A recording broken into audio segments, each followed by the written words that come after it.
Bonsoir, bonsoir, bonsoir. Merci d'être là à notre nouveau rendez-vous d'aujourd'hui de l'école gratuite de la foi. Que le Seigneur vous bénisse tous. Soyez chez vous, hein. Vous êtes chez vous. L'école gratuite de la foi est ouverte pour tout le monde. Et, peu importe l'endroit où l'on se trouve, peu importe le pays, on peut apprendre parce que le Seigneur a dit dans Osée chapitre 4 verset 6 que mon peuple périt faute de connaissance. Et nous avons la mission de transmettre ce que nous avons reçu du Seigneur au plus grand nombre pour que les vies puissent changer, pour que les vies puissent aller de l'avant, pour que la marche chrétienne soit une réussite et non une tristesse comme c'est le cas pour beaucoup de gens. N'oubliez pas que ceux qui veulent nous voir physiquement peuvent nous rejoindre à notre église locale, la communauté évangélique pour la gloire de Christ, située 10 rue Jules Verne, soit dans le 95 à Saint-Leu-la-Forêt.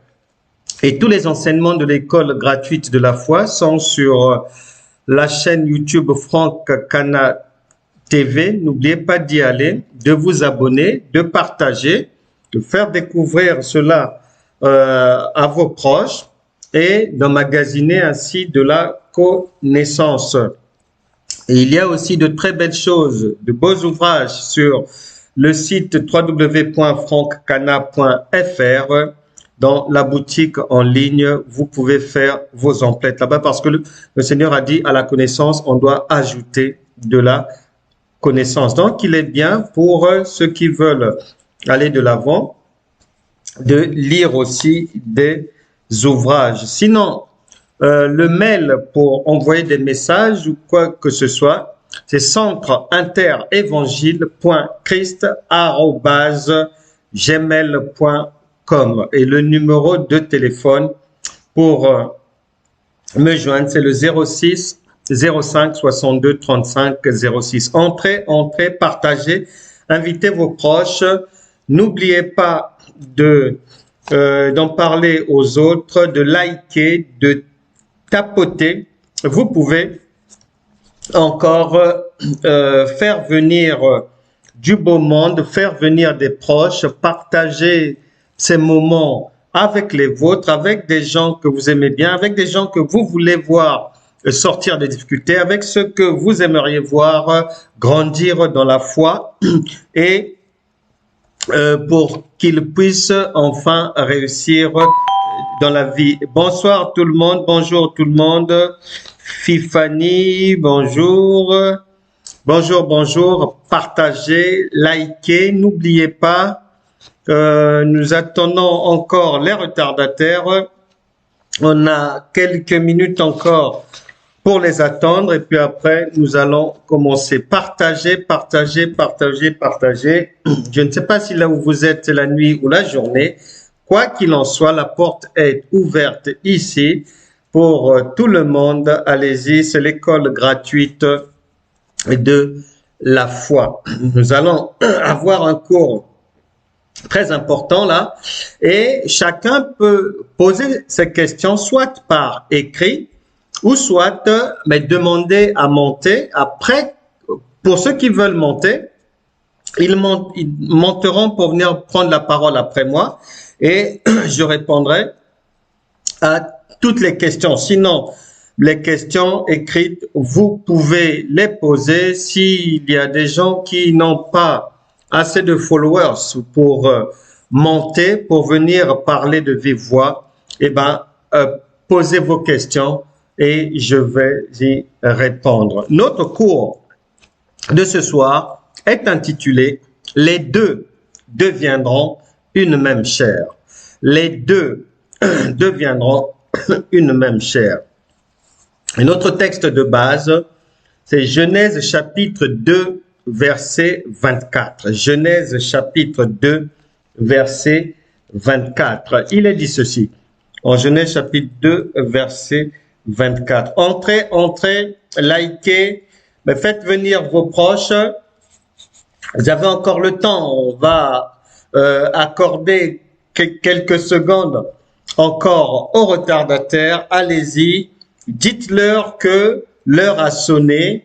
Nous sommes déjà là, nous sommes dans la salle, tous, nous sommes réunis pour écouter les merveilles de Dieu. Faites-leur signe qu'ils viennent vite.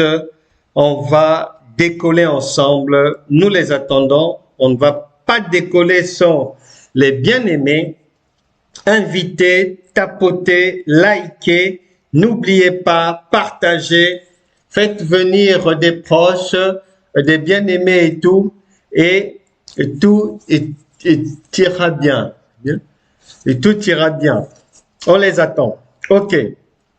Les deux deviendront une même chair. C'est notre leçon du jour et le texte de base, là où le Saint-Esprit nous attend, là où le Saint-Esprit voudrait nous apprendre beaucoup de choses, nous faire comprendre des choses même que l'on n'a jamais entendues, l'on n'a jamais comprises, mais aujourd'hui, c'est la fin de l'ignorance parce que dans Osée chapitre 4, verset 6, le Seigneur a dit, et il nous le dit encore aujourd'hui, que mon peuple périt faute de connaissance. Donc, l'objectif pour nous est de mettre fin à cette ignorance qui fait que beaucoup de gens rasent les murs, beaucoup de gens ont un Dieu que les autres ne reconnaissent pas parce que dans leur vie, il n'y a pratiquement pas de résultats, si ce n'est que des miettes des fois.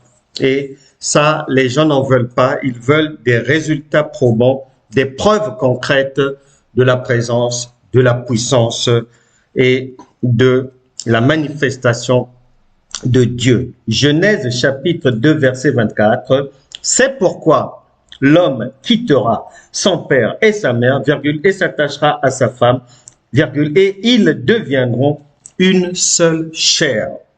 La terre entière connaît cette parole qui dit que l'homme quittera son père et sa mère et s'attachera à sa femme et les deux deviendront une même chair. Sauf que tout le monde en parle et tout le monde comprend ça de la même manière. Qu'il s'agit du mariage, qu'il s'agit de l'union entre un homme et une femme. Et beaucoup de gens prient sur la base de cette parole, mais le Saint-Esprit veut nous éclairer aujourd'hui. Et on va d'abord aller pour comprendre, parce que la Bible déclare que la lettre tue et l'esprit vivifie. La Bible déclare que le Seigneur Jésus, il parle en parabole. La parole de Dieu déclare en Hébreux chapitre 13, verset 8, que Jésus-Christ n'a pas changé, il est le même hier, aujourd'hui et éternellement. Ce qui veut dire que jusqu'à ce jour, il parle en parabole. Vous pourrez parcourir les évangiles, là-bas, vous comprendrez bien que le Seigneur parle toujours en parabole. À l'époque, pour parler à l'homme, pour parler au peuple, Dieu donnait le message à Moïse, qui était bègue, qui n'arrivait pas clairement à s'exprimer, que l'on ne comprenait pas lorsqu'il parlait, et c'est Moïse qui disait les choses que Aaron comprenait, et Aaron, bonsoir Lina, bonsoir Elena, bonsoir tout le monde, entrez, partagez, faites venir les autres, que le Seigneur vous bénisse, qu'il vienne vite, tapoter, liker. Nous parlons du mariage et notre texte de base, c'est Genèse chapitre 2, verset 24. L'homme quittera son père et sa mère et s'attachera à sa femme et les deux deviendront une même chair. Et j'étais en train de dire que dans l'ancien temps, Dieu parlait aux hommes par un intermédiaire. Mademoiselle Lafolle, bonsoir. Par un intermédiaire. Donc, Moïse parlait à Aaron. Aaron arrivait à le comprendre et c'est Aaron qui donnait au peuple la signification, les messages venus de Dieu. Et si Hébreux chapitre 13 verset 8 dit que Dieu n'a pas changé et que dans les évangiles, Jésus parle toujours en parabole, eh ben, jusqu'à ce jour, le Saint-Esprit, il parle en parabole. La parole de Dieu que nous voyons noir sur blanc, la parole écrite, toute cette parole, de la Genèse à l'Apocalypse. Bonsoir Ophélie, bonsoir mademoiselle la folle.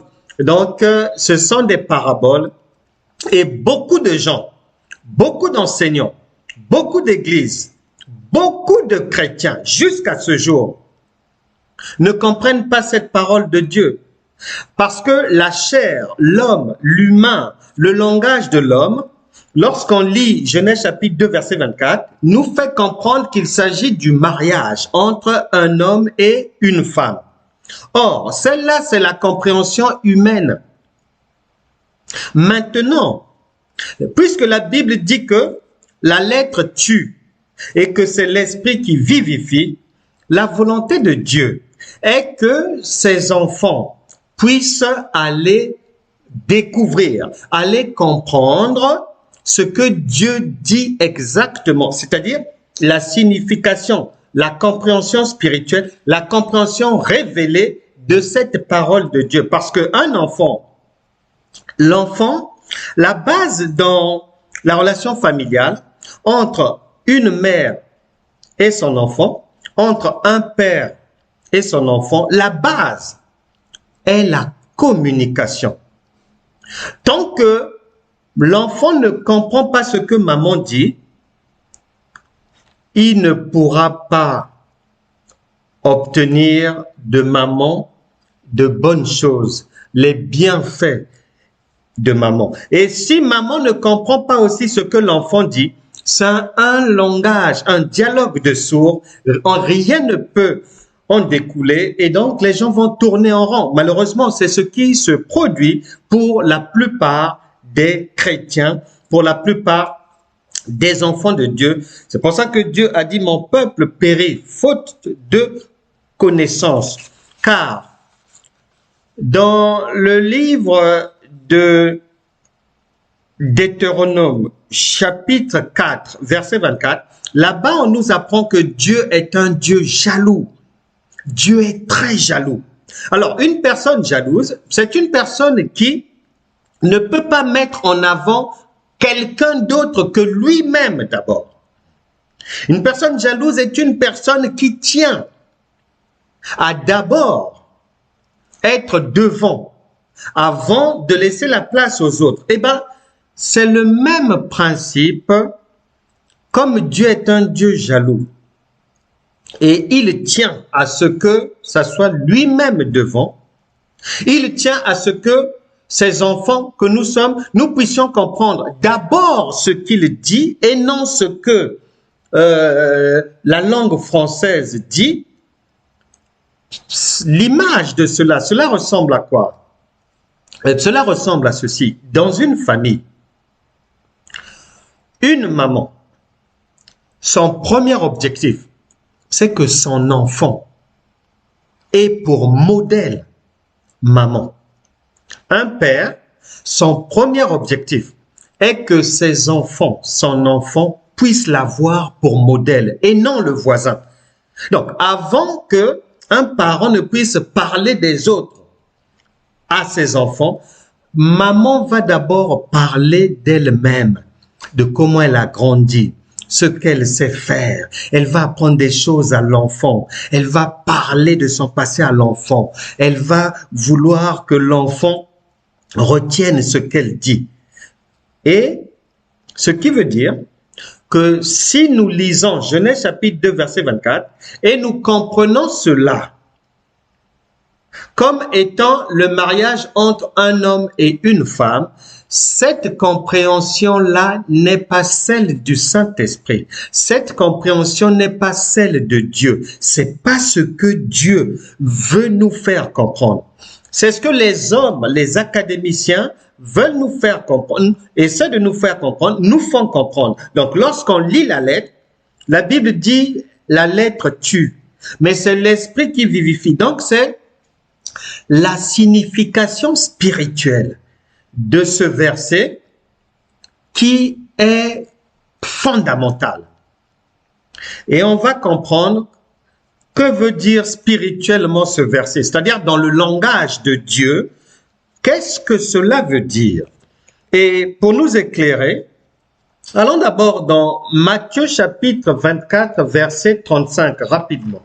Matthieu chapitre 24, je précise, vous pouvez poser vos questions et puis ceux qui voudront monter, tout à l'heure, on va les faire monter, ils viendront parler de vive voix et on va échanger. Je vais répondre à toutes vos questions. Matthieu chapitre 24, verset 35. Le ciel et la terre passeront, mais mes paroles ne passeront point.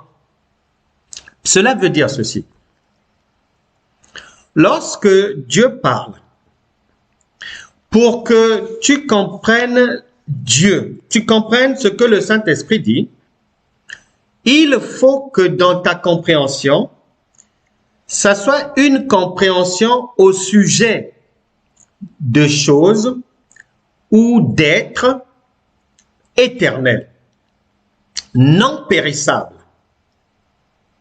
Parce que la Bible dit, il y a des choses visibles, il y a des choses invisibles, mais les premières, c'est ce qui est invisible et c'est cela qui est le plus important. Tout ce qui est humain est périssable. Ça veut dire quoi? Ça veut dire que lorsque je lis Genèse chapitre 2, verset 24, si je comprends ça dans le sens mariage entre un homme et une femme, je n'ai pas compris ce que Dieu me dit. C'est ce que l'Écriture, c'est ce que les hommes disent, mais c'est pas ce que Dieu dit. Pourquoi? Parce que pour que je comprenne le langage de Dieu, pour que je comprenne ce que Dieu veut me dire à travers ce passage, il faut que je comprenne il faut que ma compréhension mette en lumière des choses éternelles, non périssables. Un mariage peut s'écrouler. Une voiture peut faire un accident. Les bijoux, on n'enterre pas quelqu'un avec ses bijoux, etc., etc. Donc, tant que je comprends cela par ces choses-là, je n'ai pas compris ce que Dieu dit. C'est pour ça qu'il est dit, le ciel et la terre passeront, mais mes paroles ne passeront point. Ce qui veut dire, pour que je comprenne la parole de Dieu, il faut que j'arrive à saisir cela sur la base de choses qui sont éternelles. Si je comprends que Genèse chapitre 2, verset 24, Dieu parle d'une femme et d'un homme qui vont se marier, je n'ai pas compris Dieu parce que un homme, il va mourir, une femme, elle va mourir, un mariage, il peut s'écrouler en même 3 jours. Donc, c'est pas ce que Dieu veut dire. Ce que Dieu veut dire concerne d'abord des choses qui sont éternelles. Quelles sont ces choses et ces êtres éternels? C'est ce que nous allons maintenant découvrir en allant dans les profondeurs de ce verset, de cette parole, pour en extraire le langage révélé de Dieu, le langage spirituel. Lorsque la Bible dit l'homme quittera son père et sa mère, l'homme dont il s'agit là, il ne s'agit pas de toi et moi, non, puisque Luc chapitre 18, verset 8, nous indique de quel homme il s'agit. Luc chapitre 18, verset 8. Bonsoir tout le monde, entrez. Nous parlons d'un sujet, les deux deviendront une même chair. Et nos textes de base, c'est Genèse chapitre 2, verset 24. Entrez, entrez, partagez, soyez bénis, venez avec des proches, vous pouvez poser vos questions. Nous parlons du mariage, Genèse chapitre 2, verset 24, nous sommes en train d'extraire de cette parole la signification divine, la signification spirituelle. On a dit que l'homme quittera son père et sa mère. En général, lorsqu'on lit ça, on pense à l'homme, vous et moi, qui quitte son père et sa mère physique pour aller se lier d'amour avec une femme. Or, il ne s'agit ni de toi, ni de moi. Et c'est la parole de Dieu qui est son propre avocat, qui est son propre justicier, qui est sa propre source de preuve, qui va nous indiquer clairement de quel homme il s'agit. Il s'agit de l'homme suivant.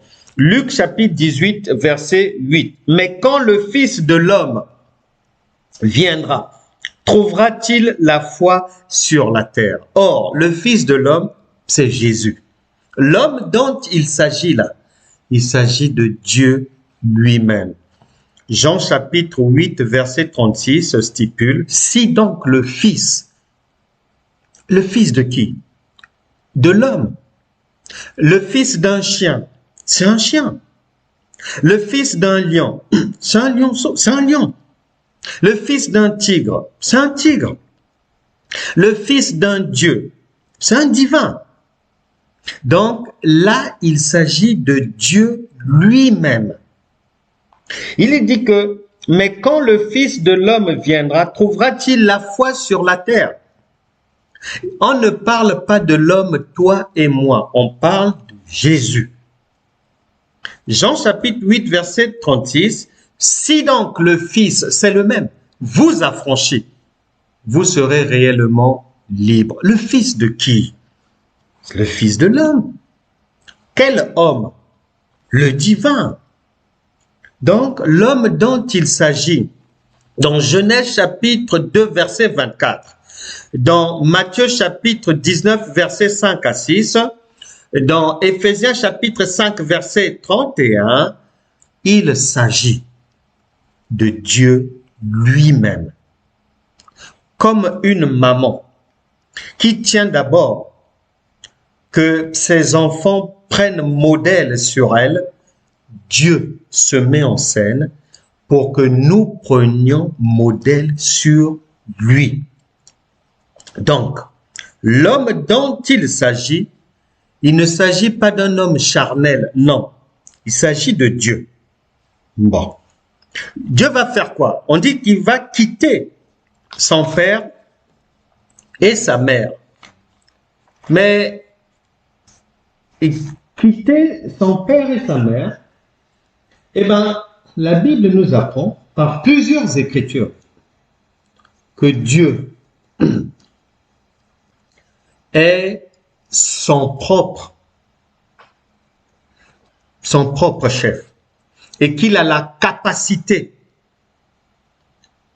de prendre des formes différentes, des noms différents, mais c'est toujours lui.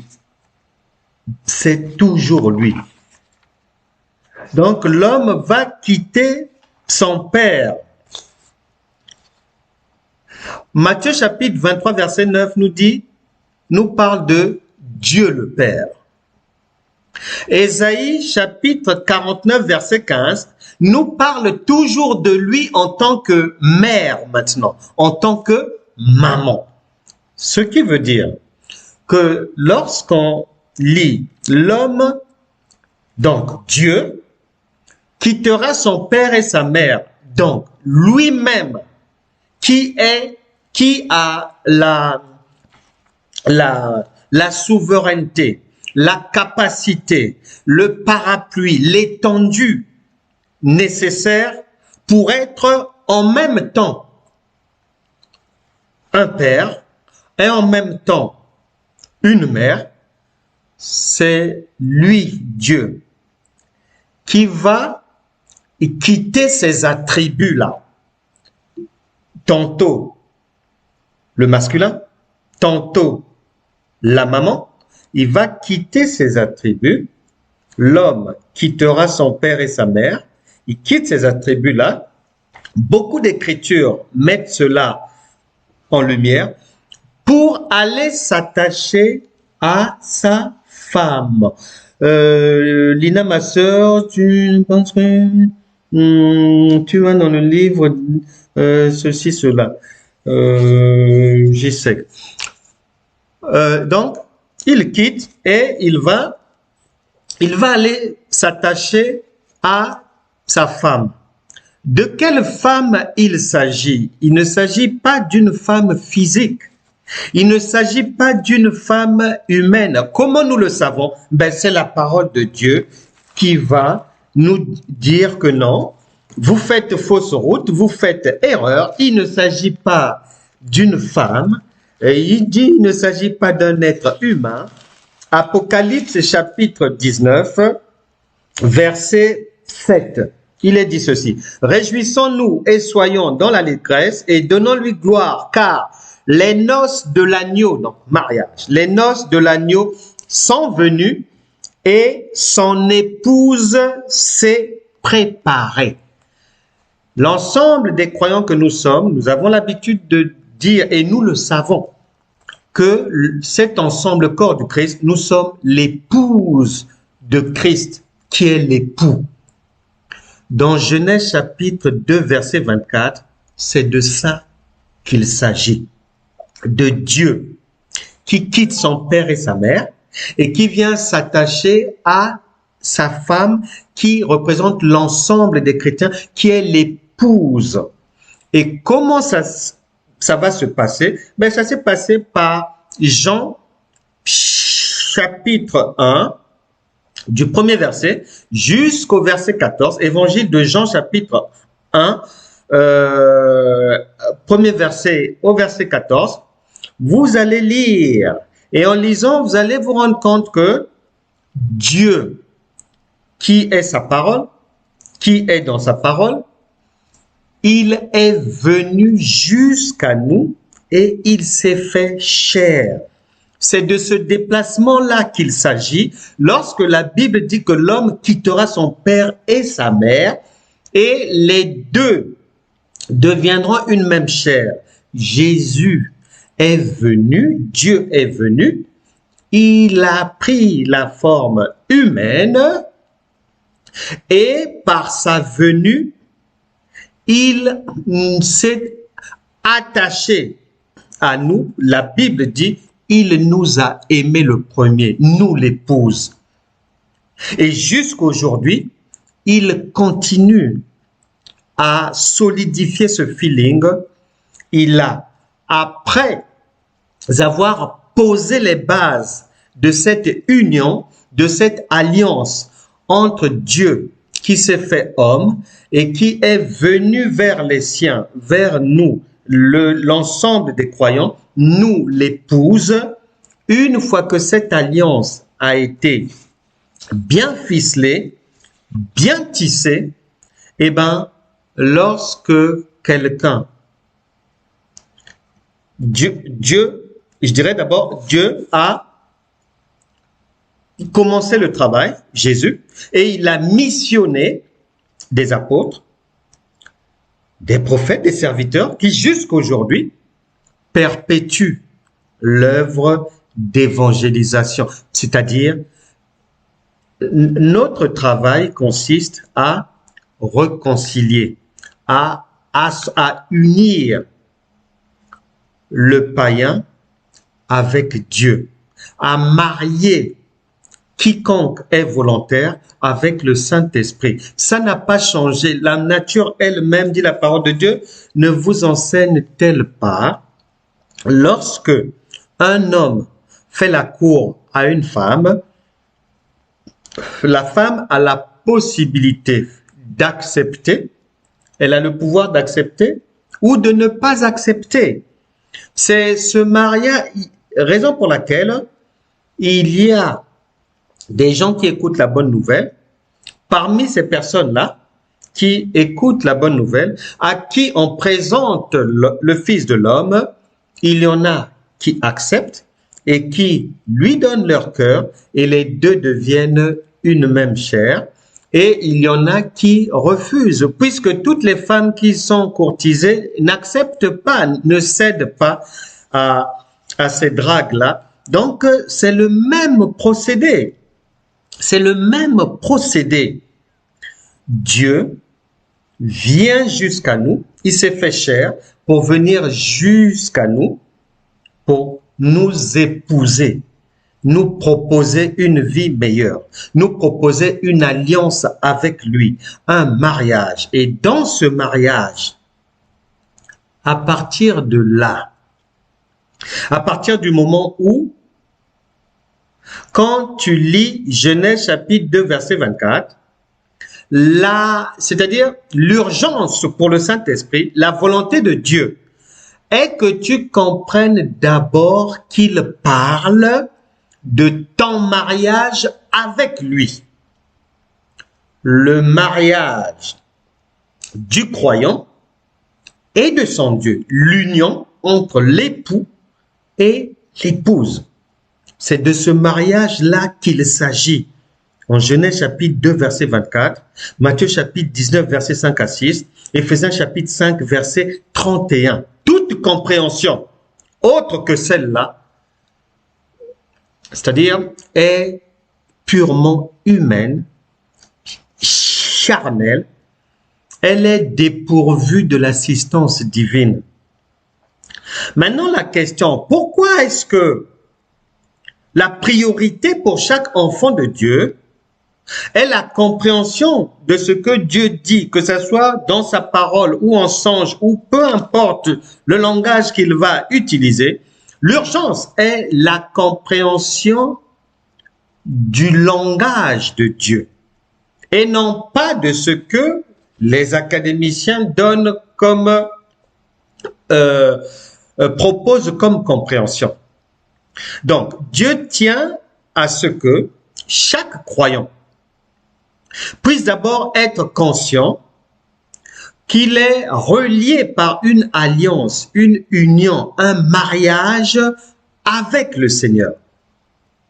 Maintenant, dans ce mariage, les deux, le croyant et son Dieu, conformément à Romains chapitre 10, verset 9, celui qui devient en Christ, en passant par Romains chapitre 10, verset 9, eh bien, dans un mariage, les deux deviennent une même chair.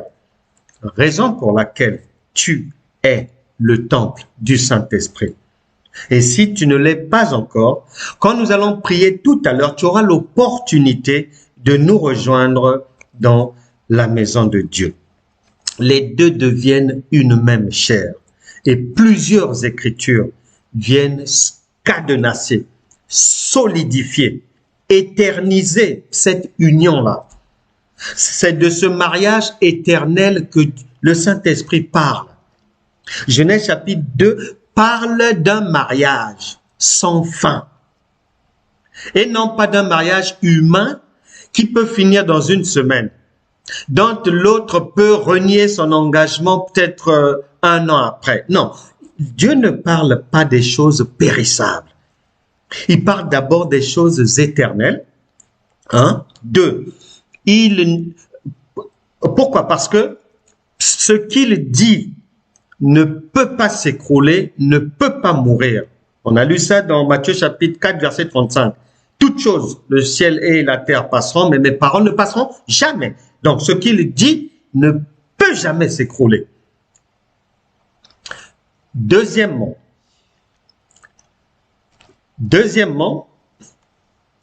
Dieu tient à cette compréhension d'abord spirituelle parce que c'est notre modèle.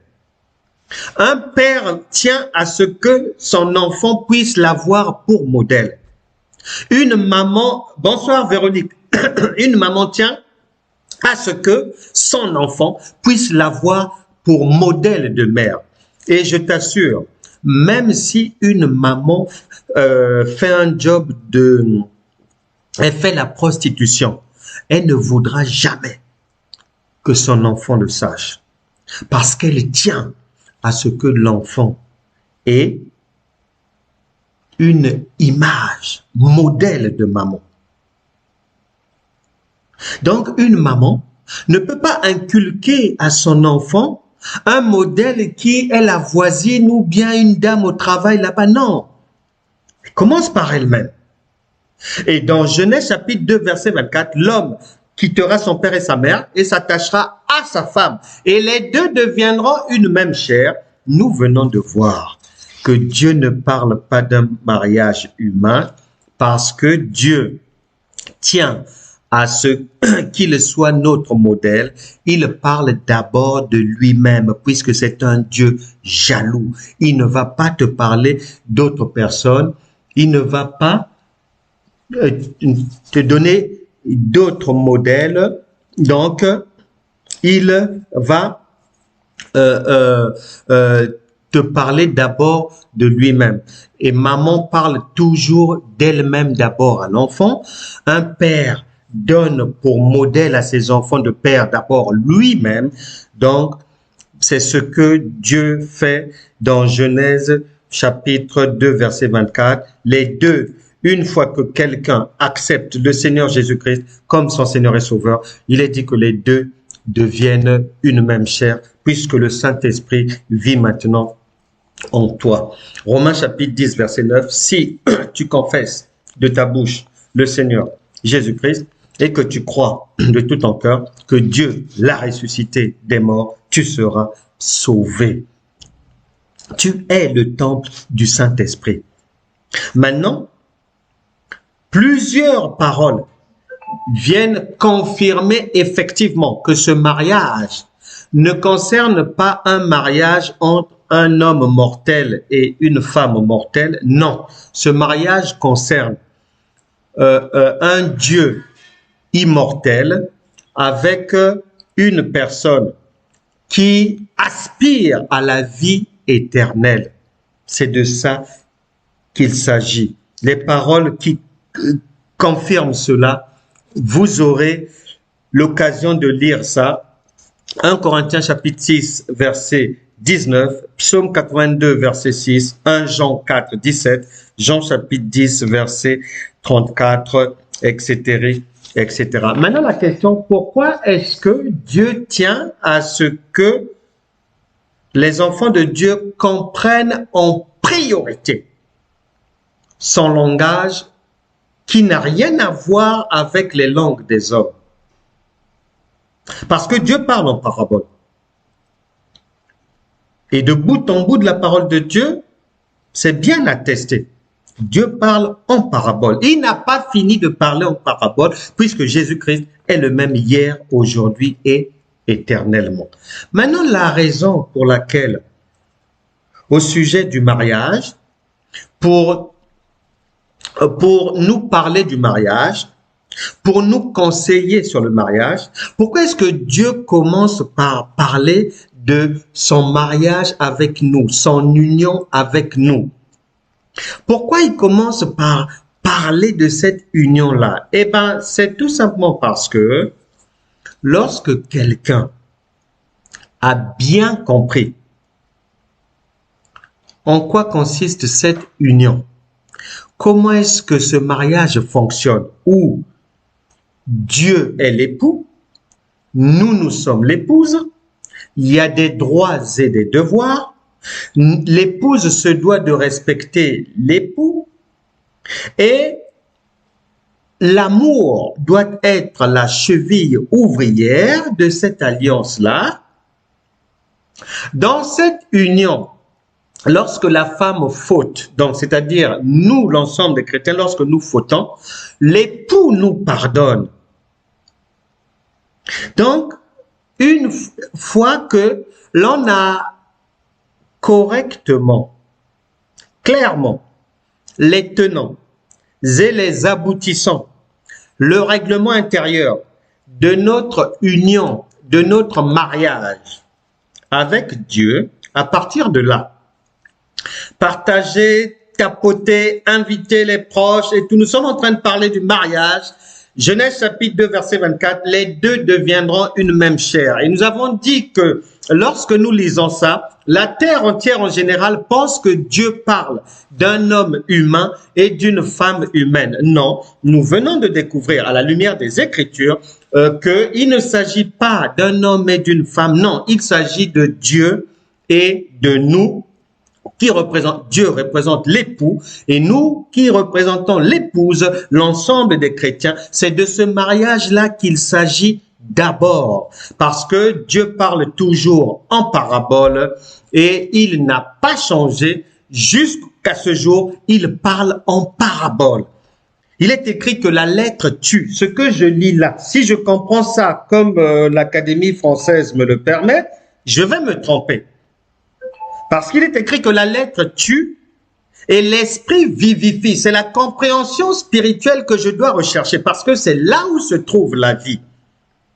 Et on a dit que Matthieu chapitre 24 verset 35, toutes choses passeront, mais mes paroles ne passeront pas. Ce qui veut dire, quand je lis un verset biblique, si pour moi je comprends Genèse chapitre 2 verset 24, comme un homme qui peut mourir et l'union avec une femme qui peut mourir, je suis à côté de la plaque, puisque Dieu dit que moi, je ne parle que de choses éternelles qui ne peuvent pas passer. Moi, je parle uniquement de choses éternelles. Tout ce qui est périssable, tout ce qui peut mourir, je ne parle pas de ça. Je parle de ce qui sort de moi. Or, ce qui sort de Dieu est immortel. Raison pour laquelle Dieu parle de son union avec tout chrétien, avec nous. Et de cette union-là, une fois qu'il y a l'union, tu as accepté le Seigneur, et ben tu as hérité maintenant de la vie éternelle. Donc c'est une union éternelle. C'est de ça que le Saint-Esprit parle.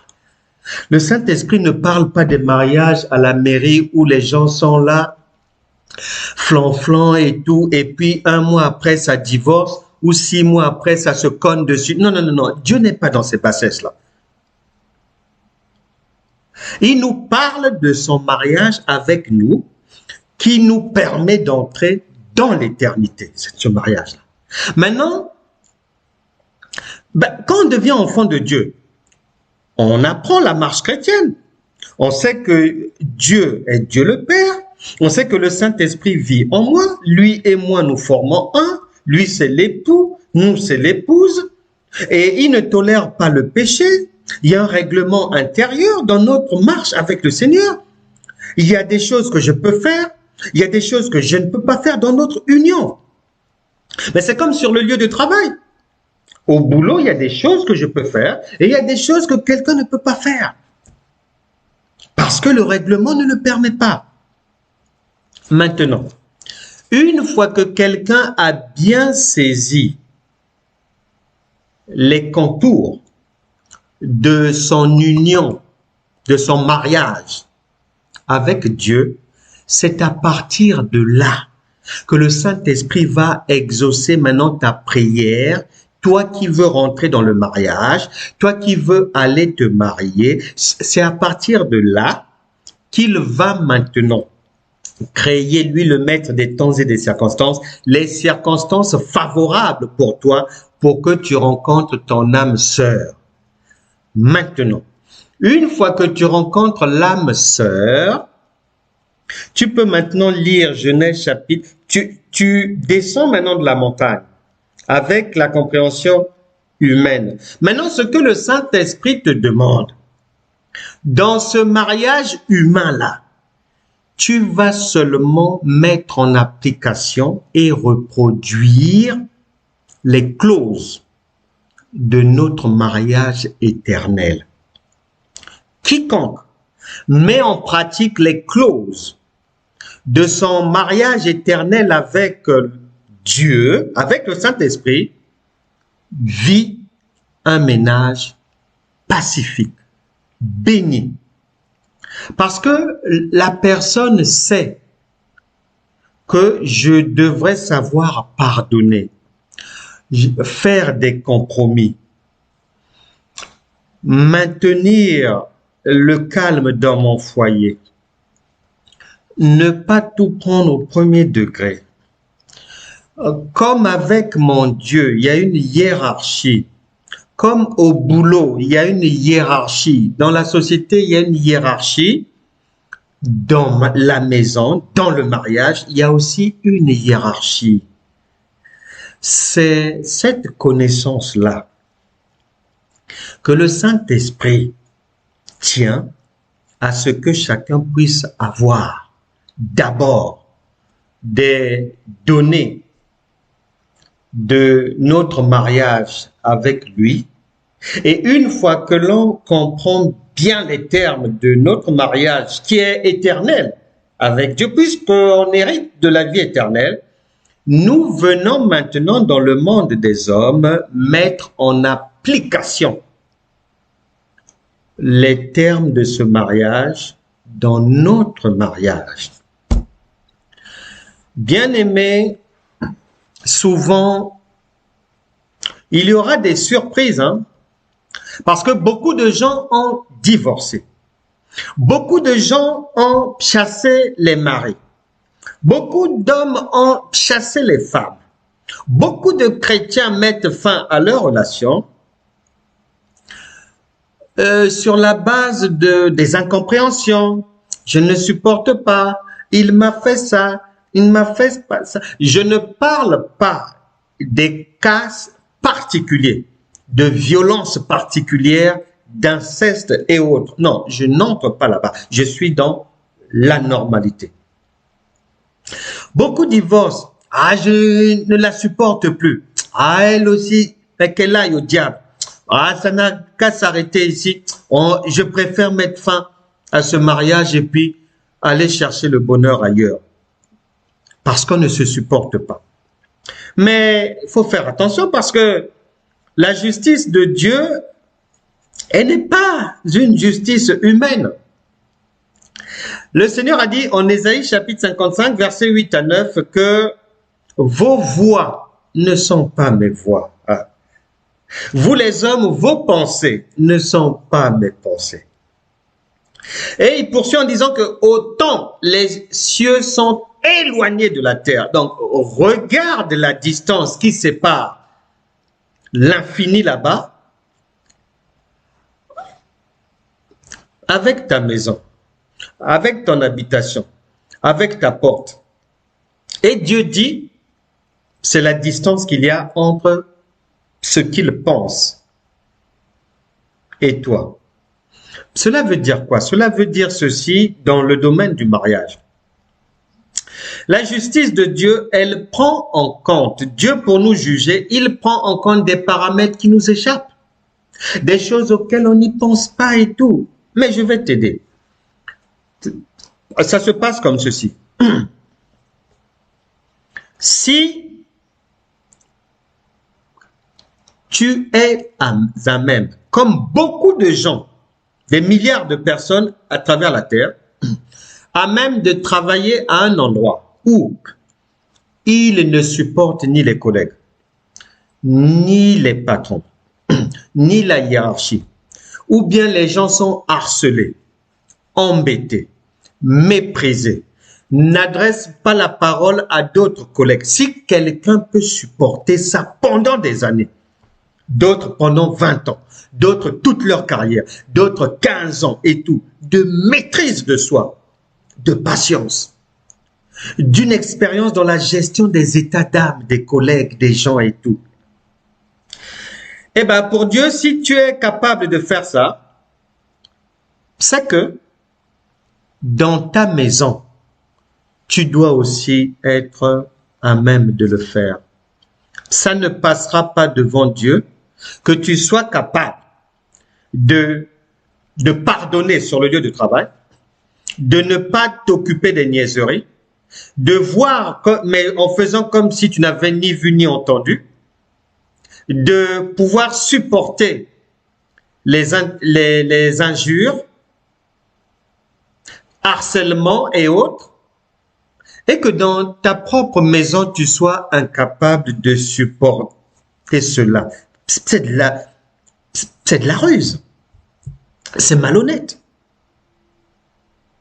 Devant Dieu, tu ne peux pas dire que tu es timide à la maison et tu ouvres ta bouche au travail. Non, ça ne passera pas. Soit tu es timide et à la maison et au travail, là d'accord. Mais si tu es timide seulement à la maison, ou tu es timide seulement au travail, mais avec les amis, c'est toi qui parles. À la maison, le mari n'a même pas là où dormir, il n'y a que toi qui parles. Dans la famille, c'est toi qu'on entend. Et au travail, le profil que tu présentes là-bas, c'est la timidité, mais tu trompes les hommes, mais pas Dieu. Donc ça ne passera pas. Les raisons pour lesquelles beaucoup se séparent, les raisons pour lesquelles beaucoup ont divorcé, étant chrétiens ou païens, devant le tribunal de Dieu, sont infondées. On ne peut pas les prendre en considération. Parce que il te suffisait simplement de mettre en pratique dans ton foyer ce que tu sais faire au travail. La maîtrise de soi par laquelle tu brilles depuis des années au travail. Il te suffisait simplement de faire ça. Et tu sauvais ton foyer. Tu sauvais ton ménage. Tu sauvais l'éducation de tes enfants. Tu n'allais pas mettre leur avenir en péril en faisant ça. Nous devons faire attention. Lorsque Dieu parle du mariage, il ne parle pas de notre mariage périssable. Non. Il parle de son mariage avec nous. Et nous venons de lire les Écritures qui mettent cela clairement en lumière. Que lorsque la Bible dit « l'homme quittera », l'homme là, c'est Dieu lui-même. Luc chapitre 18 verset 8 nous le dit, confirmé par Jean chapitre 8 verset 36, qu'il ne s'agit pas d'un homme Xavier ou qui... Non. Il s'agit du Tout-Puissant qui quitte, il fait un déplacement pour aller vers sa femme. Eh bien, la Bible déclare que Jésus, Dieu s'est incarné. Il s'est fait chair, venu, Emmanuel, Jésus, pour nous sauver. Nous qui? Nous, son épouse, l'ensemble des croyants. C'est de ce mariage-là qu'il s'agit. En Genèse chapitre 2, verset 24, Matthieu chapitre 19, verset 5 à 6, Éphésiens chapitre 5, verset 31. Si, depuis que tu es chrétienne,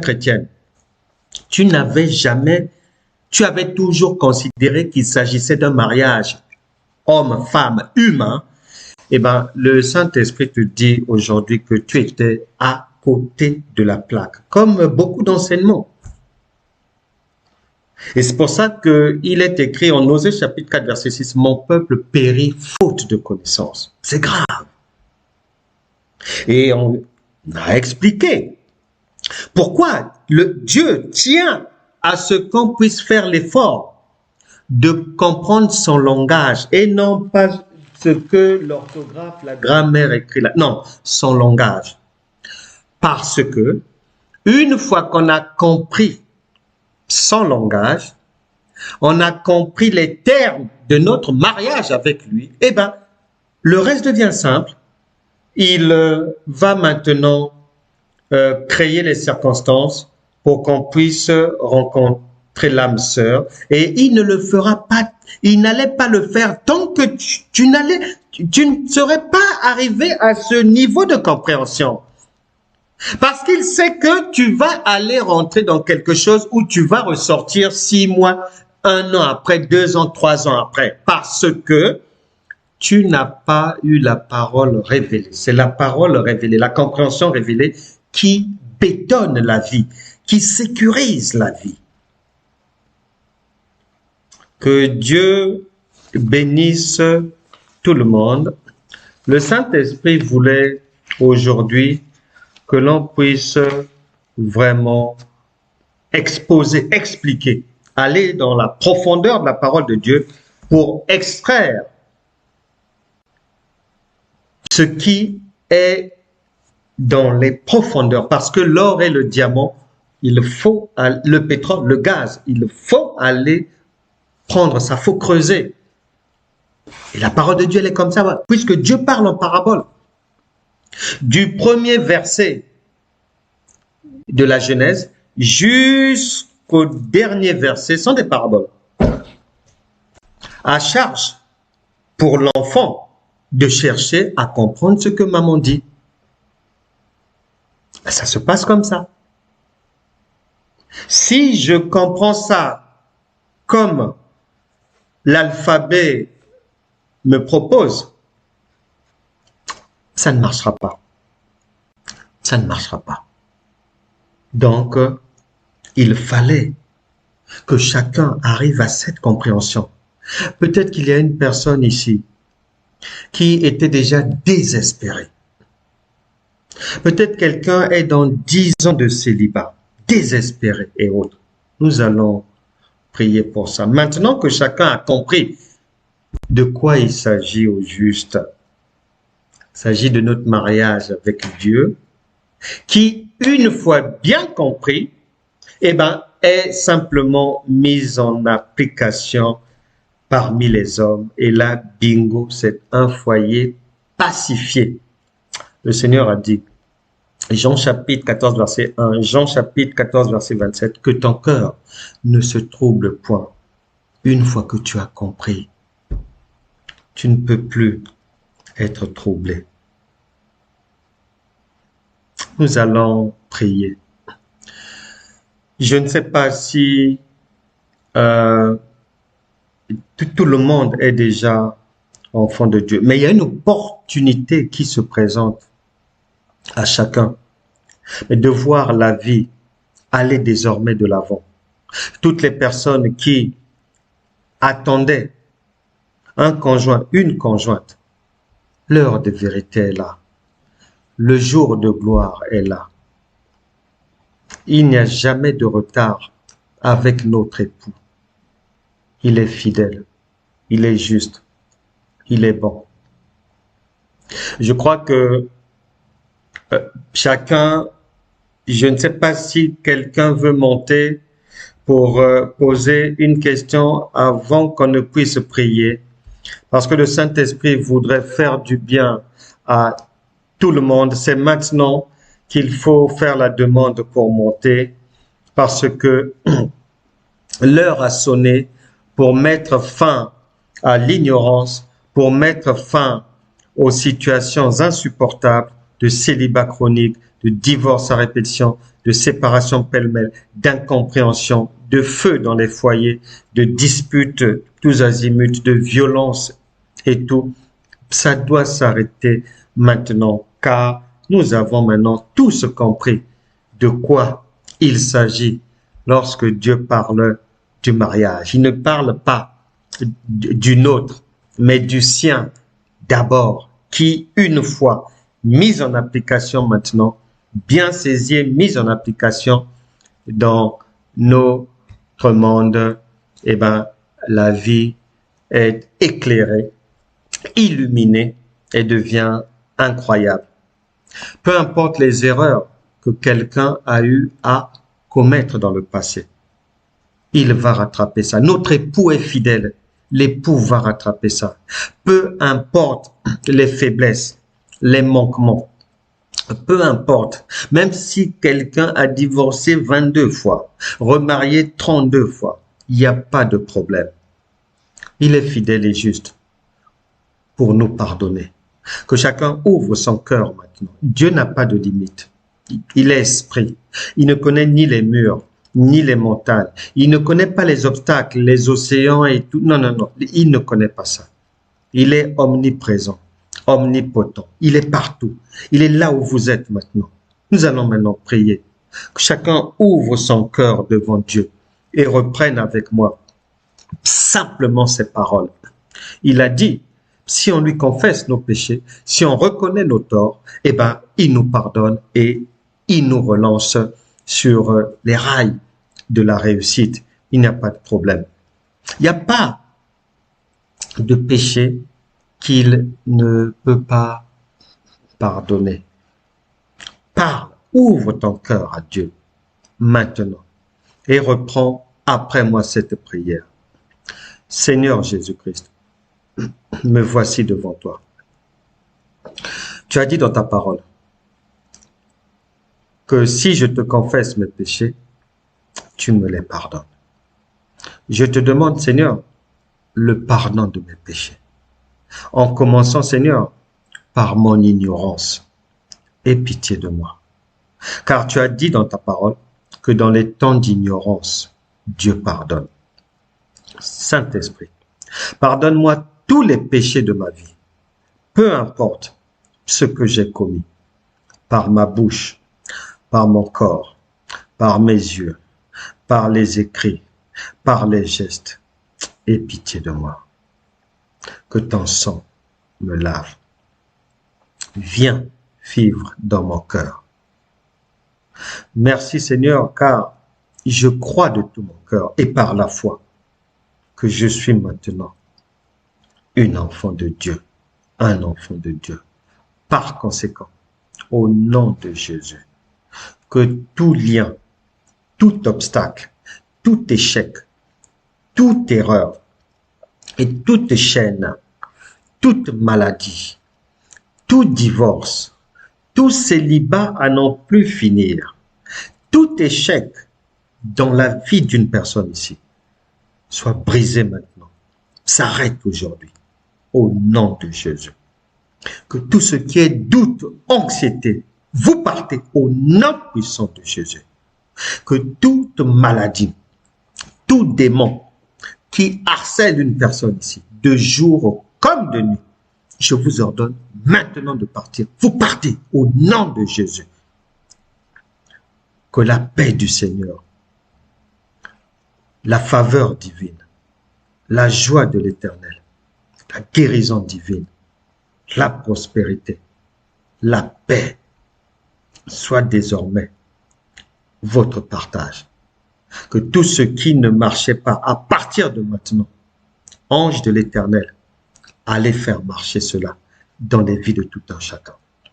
Que tout dossier d'un séjour, d'un permis, d'une autorisation à construire, et tout dossier d'achat de quelque chose, tout dossier de demande de crédit et autres qui étaient en suspens, dans un suspense, au nom de Jésus, que le doigt de Dieu donne un avis favorable, au nom puissant de Jésus. Amen. Amen. Que Dieu vous bénisse vraiment. N'oubliez pas de partager à vos proches ces enseignements et à savoir que ceux qui veulent nous voir physiquement, notre église locale se trouve 10 rue Jules Verne à Saint-Leu-la-Forêt dans le 95 en région parisienne. C'est la communauté évangélique pour la gloire de Christ. Nous nous réunissons chaque dimanche de 14h à 16h. Hormis cela, nous avons la chaîne YouTube Franck Cana TV. Il y a tous les cours de l'école gratuite de la foi. Vous les avez à dispo 24 heures sur 24. Ils sont aussi sur le site www.franckcana.fr. Il y a aussi sur ce site une boutique en ligne pour des ouvrages de qualité, car la parole de Dieu déclare qu'il faut ajouter de la connaissance à la connaissance. Notre adresse mail centre-inter-évangile.christ@gmail.com, numéro de téléphone 06 05 62 35 06. Bien-aimés dans le Seigneur, c'était un réel plaisir d'avoir passé ce moment d'enseignement avec vous. On se retrouvera mais demain soir à 19h pour un autre enseignement, un autre rendez-vous, un autre partage. Que Dieu vous bénisse. À demain, 19h. Venez avec vos proches, partagez, avisez les autres pour qu'ils ne puissent pas être en retard et partagez la vidéo. Que Dieu bénisse tout le monde. Demain, 19h. Au revoir.